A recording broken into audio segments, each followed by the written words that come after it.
Hello, Poetry Writing. This week we are looking at poetry as practice with young people. So last week we were looking at poetry as practice, possibly for ourselves, as the experience of poetry, experiencing that and reflecting on how that can be therapeutic.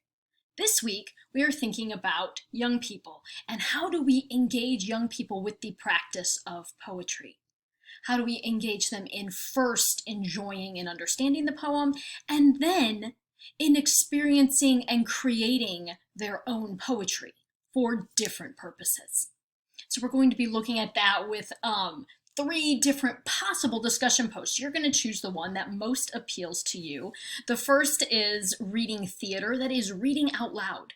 And I practice it here, and then I have my sample activity, which is where I go through what I would do with elementary age students. And that is sort of the art of wording. So the title I chose for that, I felt very fun when I did that.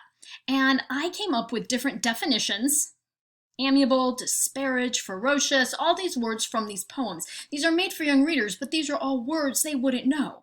And so as part of giving these poems in a classroom, I would first read the poem, then I would go through the vocabulary. Because sometimes hearing words you don't understand, but being able to create the definition out of the context of the poem, out of the images, is a wonderful experience. Then you go back and you actually define the words for the students. And have the students then engage with that language, first of all, with a discussion. A discussion where we talk about, okay, would the poem have been as successful if instead of cacophonous, we had used the word loud? Okay, let's read it again. Let's say cacophonous. Now let's say it with, you go through it talking back and forth. Let them hear the impact of the word cacophonous. Feel it, think about it, and have this discussion about word choice.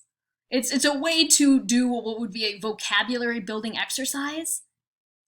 It's more artistic, as something that you feel. And then have them create their own poem out of one of these words, about a magical creature, and using synonyms of the word. So this is the activity I would have them do, and then if you'll notice, it's followed by your discussion board. So if you choose this one, here's what you're going to do. You're going to reflect, you're going to practice, and then you're going to try my activity. Pretend that you're 4, pretend that you're 7, whatever, and you're in school. Try my activity as your 7-year-old self. Get back into that childhood self, and then you are now going to create your own. You're going to find a childhood poem that you're going to read, post a video, create an activity, do other people's activities, respond to your peers. So that would be poetry theater. We have another one for Shel Silverstein and rhyming. So this is specifically looking at engaging with this author. So with Pratlutsky, you could choose him, or you can choose another one. I have options available. You can go to the library. They have an incredible children's library selection at the LMU library that you can look at different poetry books. Here is Shel Silverstein. And this is about how would you create an activity maybe for a summer reading program, something that's fun, something for both young readers and then maybe for adults, all engaging with the same poems using rhyming. And the reason we can do something that's specific is there's some incredible resources I talk about here that you're going to be using and creating this activity. And then finally, we're looking at poetry slams and spoken word poetry. And you have Amanda Gorman, who is the first National Youth Poet Laureate of the United States and the youngest person to speak at a presidential inauguration. And she does spoken word poetry, and she does it here for the nation, but also for children.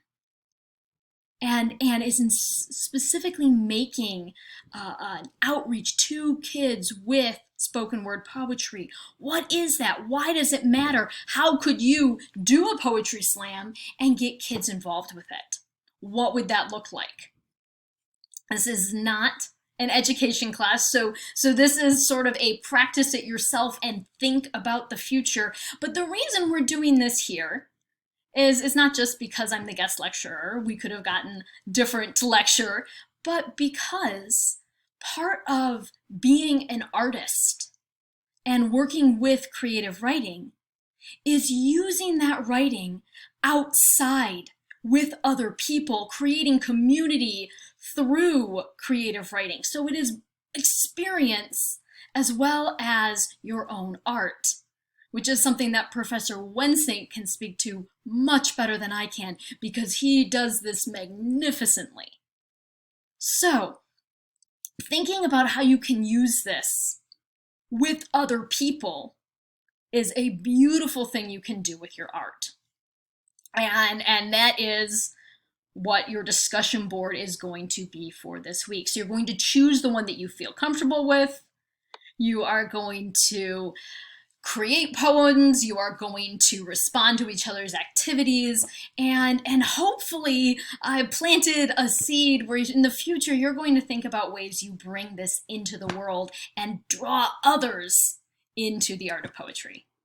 Can't wait to see what you do. Remember, you can email me directly if you have any questions about this. My email is posted. I can't see your Canvas emails, though. I'm sorry about that. My access here is as administrator, not as an instructor.